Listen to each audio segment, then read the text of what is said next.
Ada kalanya telinga itu bosan mendengarkan nasihat, muak, jemu, letih.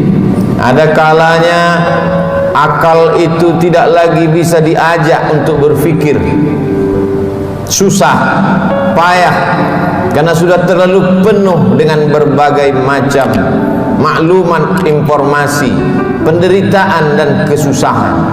Tapi Allah memberikan jalan lain untuk supaya nasihat itu sampai ke dalam hati melalui kisah. Maka kata Allah kepada Nabi Muhammad sallallahu alaihi wasallam, faqsusil qasasa, ceritakanlah kisah-kisah itu, la'allahum yatafakkarun, biarkan mereka berfikir, biarkan mereka merenung sejenak. Selama jantung masih berdetak, selama darah masih mengalir, mereka masih hidup, hati mereka masih bisa diajak untuk berkompromi. Mungkin kalau dinasihati tidak lagi masuk, tersumbat sudah telinga. Mungkin kalau diajak berdiskusi sudah tidak mempan, saking penat dan lelahnya penderitaan. Tapi kisah-kisah masih menyentuh ke dalam hati sanubari manusia, karena nafas masih berhembus, hayat masih berada di kandung badan. Bagi yang lama tidak juga dikaruniai anak, bacalah kisah Ibrahim alaihissalam yang tidak pernah muak dan bosan berdoa, Rabbi habli minas salihin, berilah aku anak yang saleh. Bukan setahun, bukan 2 tahun, 86 tahun lamanya menikah dengan Sarah, tidak juga dikaruniai anak. Menikah dengan Hajar, anak tidak juga datang. Mereka mengatakan istrinya mandul, mereka katakan tangan mungkin punya anak, karena tulang sudah rapuh, kepala sudah diselimuti uban, mustahil punya anak. Tapi Allah ingin menunjukkan kuasanya. Pagi, petang, siang dan malam dia berdoa, Rabbi habli minas salihin. Akhirnya Allah berikan anak. Bukan cuma istrinya yang muda itu yang melahirkan anak, istri yang dikatakan semua orang mengatakan takkan mungkin punya anak, mustahil punya anak. 13 tahun setelah kelahiran Ismail, Sarah mengandung, lahirlah Ishak. Ketika itu umur Nabi Ibrahim 99 tahun. Allah ingin menunjukkan kuasanya. Innama amruhu idza arada syai'an ayyaqula lahu kun fayakun. Setan berbisik, mengapa dia yang pacaran, dia yang berzina, sekali berhubungan kelamin langsung punya anak? Mengapa dia yang melakukan hubungan tidak halal, tidak ada akad, tidak ada saksi, tidak ada mahar, tidak ada izin orang tua? Mengapa begitu mudah? Memang itulah kerja setan. Alladzi waswisu fi sudurin nas la'atiyannahum min baini aydihim. Aku akan datang dari depan, wa min khalfihim, dari belakang, wa an aymanihim, dari kanan, wa an syama'ilihim, dari kiri. Memang begitulah kerja-kerja setan dari bentuk jin. Syayatinul jinni wal insi. Ada pula setan yang berbentuk manusia, yang kerjanya menghangat-hangatkan hati, memanaskan perasaan, sehingga mendidih bergejolak sampai pada mencaci maki Tuhan. Beristighfarlah, minta ampun kepada Allah. Bacalah kisah-kisah mereka, bagaimana susahnya Nabi Zakaria berdoa kepada Allah, Rabbi habli min ladunka dzurriyyatan thayyibah, berilah aku keturunan yang baik-baik ya Allah. Allah berikan keturunan yang baik.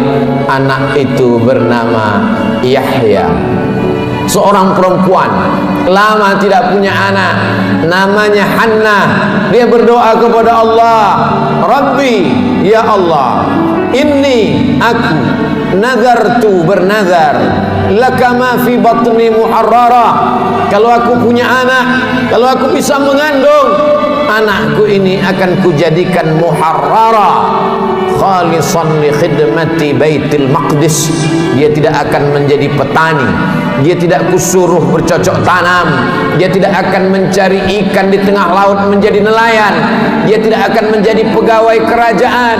Dia hanya akan aku jadikan muharrara, menjadi pelayan Baitul Maqdis. Hidupnya hanya akan menjadi pelayan rumahmu ya Allah. Dia tidak ada kerja lain.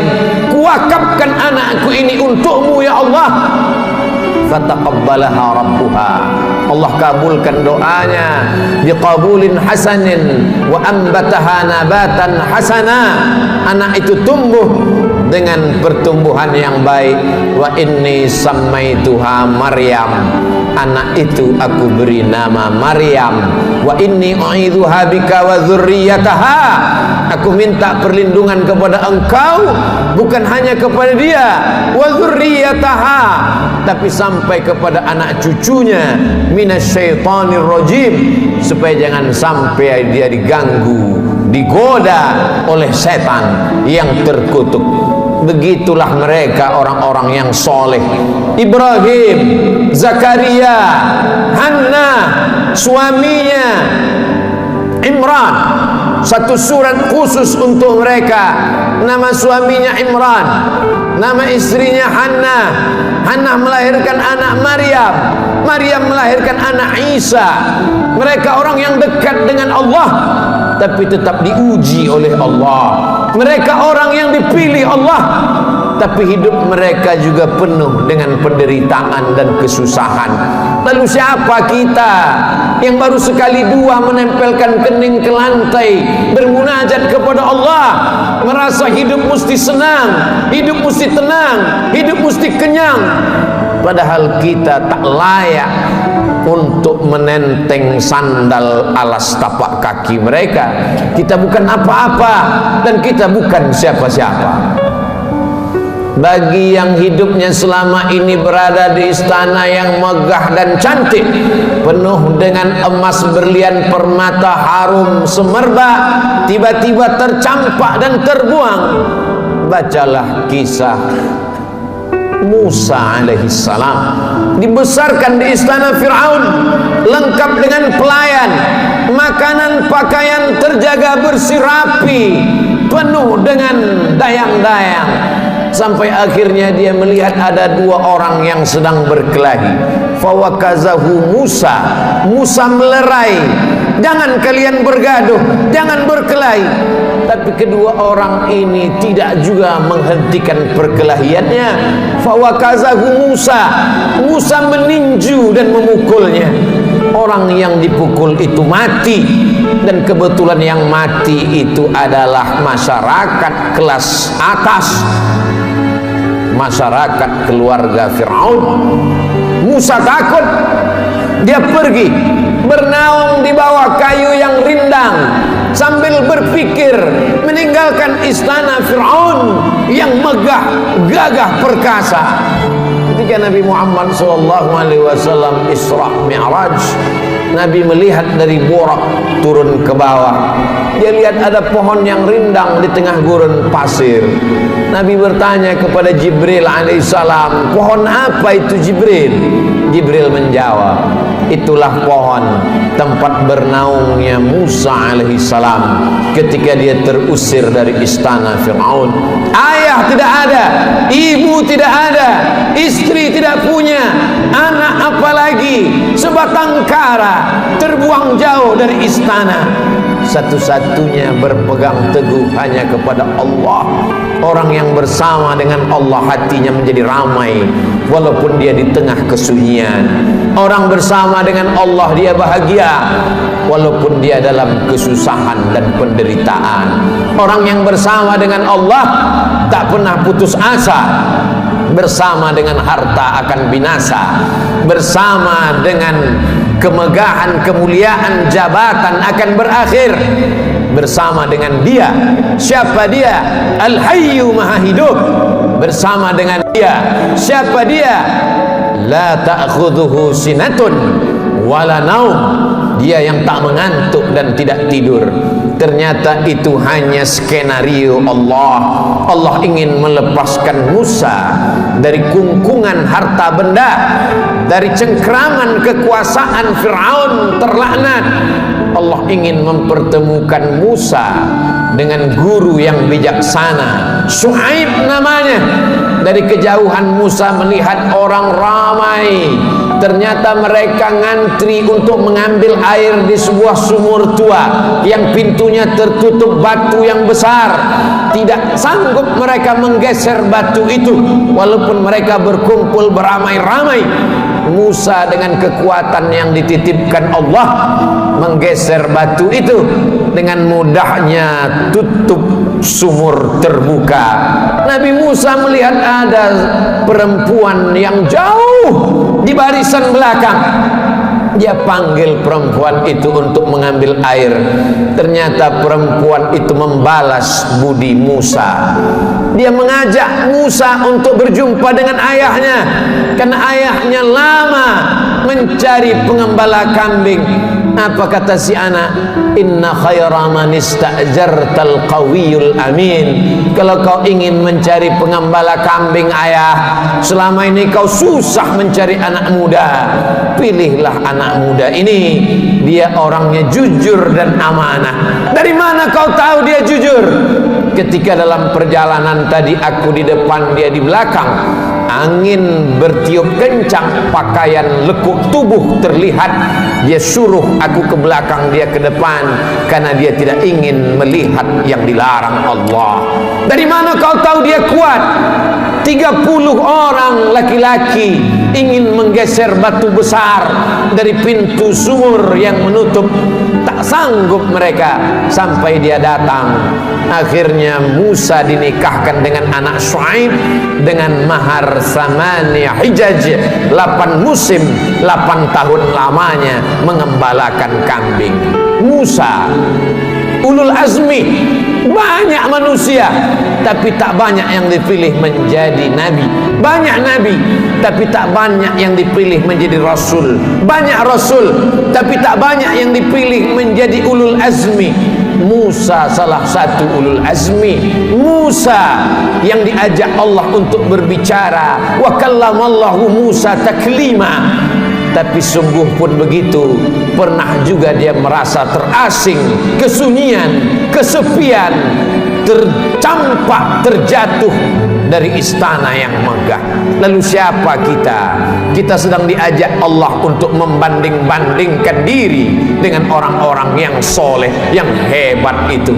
Engkau yang ditugaskan untuk menjadi guru agama, menjadi juru dakwah di tempat yang jauh, di tengah hutan belantara, melewati air gelombang pasang, melewati sungai, melewati batu karang yang tajam, sampai di tempat tujuan tidak disambut dengan tola'al badru alaina. Kau tak disambut dengan marhaban, kau tak disambut dengan permadani merah, kau tak disambut dengan sukacita, dicaci maki, diejek. Akhirnya hati merasa marah, panas, meninggalkan dakwah, masuk ke dalam perahu.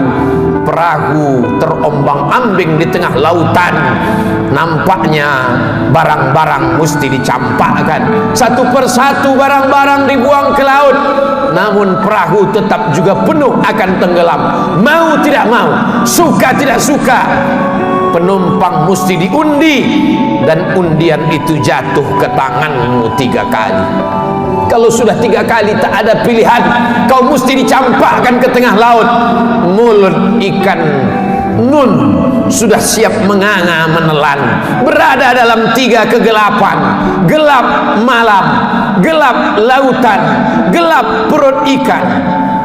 Ada kalanya kita merasakan kegelapan, hutang keliling pinggang, satu pun tak ada yang suka, kawan menjadi lawan, keluarga menjadi musuh. Apa yang dapat kau ucapkan? Itu yang dirasakan oleh Nabi Yunus alaihi salam. Dia hanya berucap dengan mulutnya, la ilaha illa anta subhanaka inni kuntu minaz zalimin.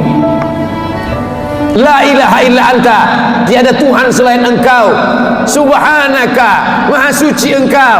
Aku yang kotor, aku yang hitam, aku yang kelam, aku yang bergelimang dosa. Inni kuntu minaz zalimin, aku sudah zalim, aku sudah aniaya, aku sudah buat dosa. Apa yang dilakukan Allah? Ikan itu memuntahkan isi perutnya. Lalu kemudian Nabi Yunus terdampar di tepi pantai, ditumbuhkan Allah yaktin, labu. Dia makan labu. Hari ini ahli medis, para pakar gizi menganjurkan orang yang sakit untuk memakan buah labu, makanan yang baik untuk penyembuh orang yang dalam keadaan sakit. Ternyata Allah tahu apa yang ada dalam hatimu. Siapakah engkau bila dibandingkan dengan Nabi yang dipilih Allah? Ada kalanya engkau terjatuh, masuk ke dalam lautan. Lautanmu bukan lautan Nabi Yunus, perut ikanmu bukan perut ikan Nabi Yunus, gelapmu bukan gelap Nabi Yunus. Tapi kesulitan-kesulitan hidup yang datang silih berganti.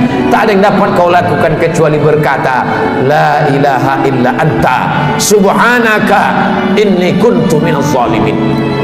Ada orang-orang yang mengajak engkau untuk berargumentasi, untuk berlaga, tapi bukan dengan otot. Mereka mengajak engkau berkelahi, berdebat dengan otak. Otakmu cerdas, IQ-mu hebat, IP-mu tinggi, sarjana S1, S2 dan S3, kau akan menang melawan mereka.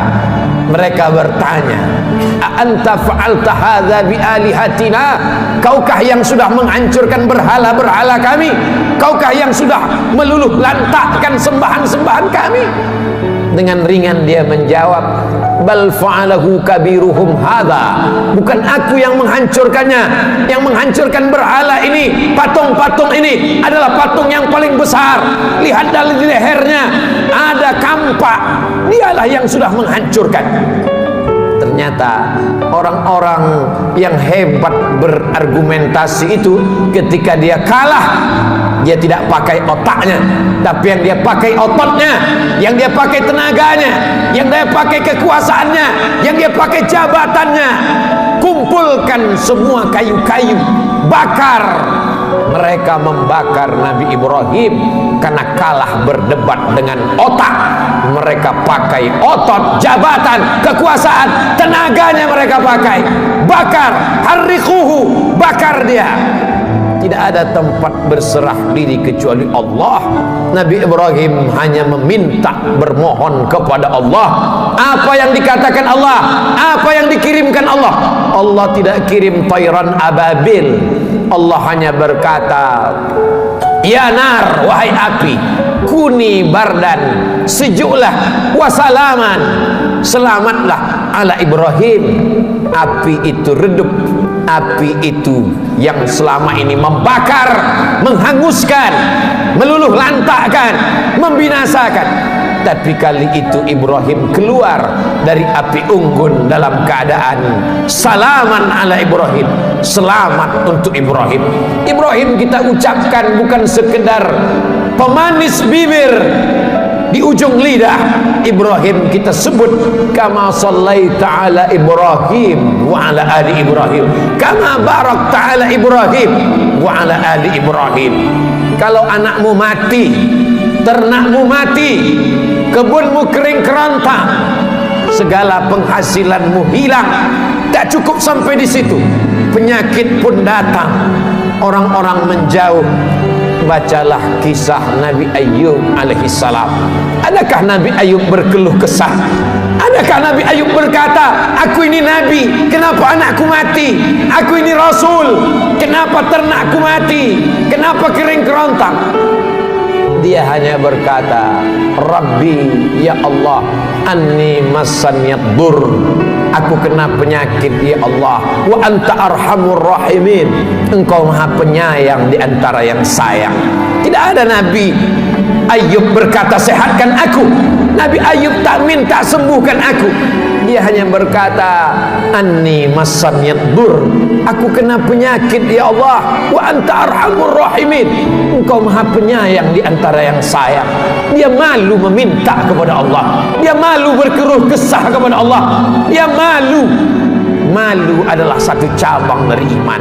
Malu kepada manusia biasa, malu kepada malaikat biasa, tapi ini malu berkeluh kesah kepada Allah, malu meminta kepada Allah. Itulah akhlak para nabi. Faqsusil qasasa, ceritakan kisah-kisah itu, la'allahum yatafakkarun, mudah-mudahan mereka berfikir. Kembali kepada Al-Quran, baca Al-Quran, baca terjemah, baca kisahnya, menyejukkan hati, menenangkan jiwa. Barakallahu li wa lakum fil Qur'anil azim, wa nafa'ani wa iyyakum bima fihi minal ayati wa dzikril hakim, wa taqabbala minni wa minkum tilawatahu innahu huwal ghafurur rahim.